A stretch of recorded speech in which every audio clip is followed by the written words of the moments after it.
Audio clip number 54 اس clip میں انشاءاللہ عز و جل آپ قرآن پاک کی سورہ بقرہ کی آیت نمبر 161 سے 163 یعنی 161 سے 163 کی تلاوت، ترجمہ اور تفسیر صراط الجنان سنیں گے۔ بسم اللہ الرحمن الرحیم۔ ترجمہ: اللہ کے نام سے شروع جو نہایت مہربان رحمت والا ہے۔ ان الذين كفروا وماتوا وهم كفار اولئك عليهم لعنة الله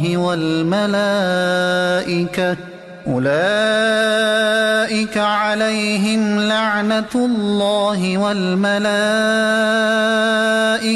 والناس اجمعين۔ ترجمہ: بے شک وہ لوگ جنہوں نے کفر کیا اور کافر ہی مرے، ان پر اللہ اور فرشتوں اور انسانوں کی سب کی لعنت ہے۔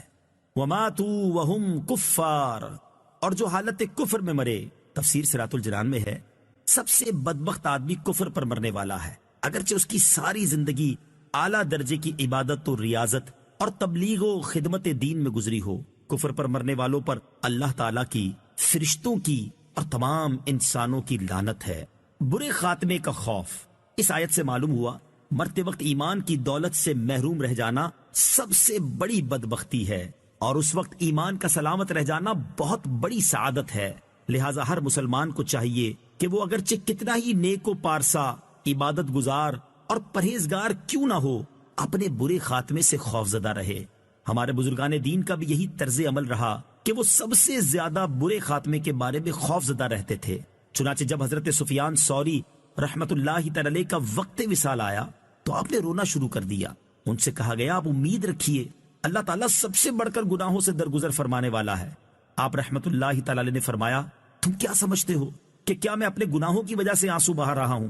اگر میں جانتا کہ اللہ تعالیٰ کی وحدانیت پر قائم رہتے ہوئے مروں گا تو پھر مجھ پر پہاڑوں کے برابر بھی گناہ ڈال دیے جاتے تو مجھے کوئی پرواہ نہ ہوتی، یعنی ایمان پر موت ہو جائے تو مجھے کچھ ڈر نہیں۔ حضرت امام احمد بن حنبل رضی اللہ تعالیٰ عنہ کے انتقال کے وقت جب آپ کے صاحبزادے نے طبیعت دریافت کی تو فرمایا، ابھی جواب کا وقت نہیں ہے، بس دعا کرو کہ اللہ تعالیٰ میرا خاتمہ ایمان پر کر دے، کیونکہ ابلیس لعین اپنے سر پر خاک ڈالتے ہوئے مجھ سے کہہ رہا ہے کہ تیرا دنیا سے ایمان سلامت لے جانا میرے لیے باعث ملال ہے، اور میں اس سے کہہ رہا ہوں کہ ابھی نہیں، جب تک ایک بھی سانس باقی ہے میں خطرے میں ہوں، میں تجھ سے پرامن نہیں ہو سکتا۔ حضور غوث اعظم رضی اللہ تعالیٰ عنہ اولیاء کے سردار ہیں، لیکن خوف خدا کا جو عالم تھا اس کا اندازہ آپ کی طرف منسوب اشعار سے لگایا جا سکتا ہے۔ عید کے دن آپ نے فرمایا، جس کا ترجمہ ہے یعنی لوگ کہہ رہے ہیں کہ کل عید ہے، کل عید ہے، اور سب خوش ہیں، لیکن میں تو جس دن اس دنیا سے اپنا ایمان سلامت لے کر گیا، میرے لیے تو وہی عید کا دن ہوگا۔ لعنت کرنے سے متعلق شرعی مسائل۔ یہاں آیت میں کافروں پر لعنت کی گئی ہے۔ یہ مسئلہ یاد رکھنا چاہیے کہ جس شخص کے کفر پر مرنے کا یقین نہ ہو اس پر لعنت نہ کی جائے۔ نیز فاسق کا نام لے کر لعنت جائز نہیں، جیسے کہا جائے فلاں شخص پر لعنت ہو، البتہ وصف کے ساتھ لعنت کر سکتے ہیں، جیسے احادیث میں جھوٹوں، سود خوروں، چوروں اور شرابیوں وغیرہ پر لعنت کی گئی ہے۔ نیز وصف کے اعتبار سے لعنت قرآن پاک میں بھی کی گئی ہے، جیسے جھوٹوں کے بارے میں فرمایا گیا کہ لعنت اللہ علی الکاذبین، جھوٹوں پر اللہ کی لعنت، والناس اجمعین، اور تمام لوگوں کی لعنت ہے۔ تفسیر صراط الجنان میں ہے، مومن تو کافروں پر لعنت کریں گے ہی، بروز قیامت کافر بھی ایک دوسرے پر لعنت کریں گے۔ خالدین فیہا لا يخفف عنهم العذاب ولا هم ينظرون۔ ترجمہ: وہ ہمیشہ اس میں رہیں گے، ان پر سے عذاب ہلکا نہ کیا جائے گا اور نہ انہیں مہلت دی جائے گی۔ لا يخفف عنهم العذاب، ان پر سے عذاب ہلکا نہ کیا جائے گا۔ تفسیر صراط الجنان میں ہے، کفار کو کبھی عذاب سے چھٹکارا نہ ملے گا اور نہ انہیں نیک اعمال کی یا توبہ کی مہلت دی جائے گی۔ کافر کا عمل اسے کچھ نفع نہیں دیتا۔